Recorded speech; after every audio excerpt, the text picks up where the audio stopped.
The FDA is approving a new prosthetic arm, although this new prosthetic arm is much more advanced from what people are used to. In fact, it's known as the DEKA prosthetic arm, and it's almost robotic in the way that it functions. It actually has the ability to pick things up. It has the ability to be much more flexible. Just to give you an example, the FDA actually found that approximately 90% of study participants were able to perform activities with the DEKA arm system that they were not able to perform with their current prosthesis, such as using keys and locks, preparing food, feeding oneself, using zippers, and brushing and combing hair. Now we have a quick video that demonstrates how it works, so let's take a quick look at that.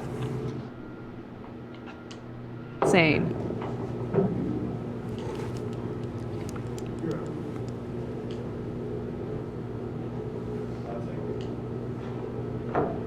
So, the really cool thing about that is you're able to use strength with this prosthetic arm. You're able to pick up an egg, and obviously you need to do that gently, or let's say you need a little more strength to like use a meat cleaver to like, I don't know, chop chicken or something like that. You have the ability to do that as well. Mm-hmm. No, science is amazing, and here we go. Because then you could, at some point, replace your arms. Could they do legs that are similar? Legs are probably easier, right? And then what if they replaced everything? We've already had discussions about the sex robot, Cenk. Oh, I wasn't even going there. I wasn't going there, but now that we're there. No. Look, and sometimes science gets a little scary. We're like, oh my God, where's this world leading? And will they use this to get a robot army? Of course they will. Okay, and actually that one already exists. We did a story on that a couple of weeks ago. Chuck Hagel was at the Pentagon, and they have these robots, and they're like, no, they will only go into burning buildings to save people. Well, we could arm them.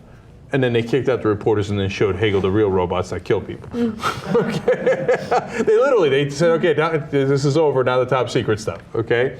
So it can be used for bad purposes, and we've seen all the science fiction movies. But look at this. This is a tool or a weapon. Exactly. Right. It can be used as a tool or a weapon. But this is wonderful. This is great, and obviously it's going to help out our veterans who lost limbs, fighting for senseless wars that our government pushed for. I mean, it's really good to know that there are people who are going to benefit from this. It's obviously much more advanced from what we've seen. I'm glad that the FDA has approved it. So this is good all around, and it does show you the good side of science, the great side of science, why it's so necessary to be innovative and to fund this type of research. This is the kind of stuff that we should be funding, right? And so it's good to see some good news finally. And the other final point here is that when we talked about the sex robots a decent number of times on the show. It was a fun topic. Again. Yeah, okay. But now this is kind of in reverse. Instead of having a robot that you're doing things to, you could have a robot at some point, because there's also the technology where you can control the robot from your mind when it's over there. Isn't that insane? I know, it's absolutely insane. But it's already exists. All they have to do is make it better, right? And that's the easier part. So you can then have robots go out and live life for you. You could sit on your couch and be like, okay, Mr. Robot, go get me a ham sandwich.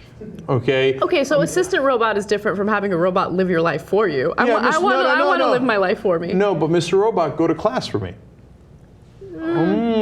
All of a sudden, right? I like going to class, though. I know, but you're the only one. That's like it's raining outside. Oh, I really got to do these errands. I'm not getting on this fucking rain. Oh, Go yeah, do that's true. Yeah? I'd have my robot pump gas for me. Okay. Yeah. See, and little by little, your robot then all of a sudden starts having with the sex robot. And then you're like, what's the point of us? Like, and the robots start mating, and then we're fucked. You see my point? Yeah. So you know definitely. what? I would stop it right here. Okay? This is excellent. I like the nice little arms we got. That's really helpful to people. Let's wrap it up. No more science. No more science, because eventually we won't even have sex with the sex robots anymore. The other robots will.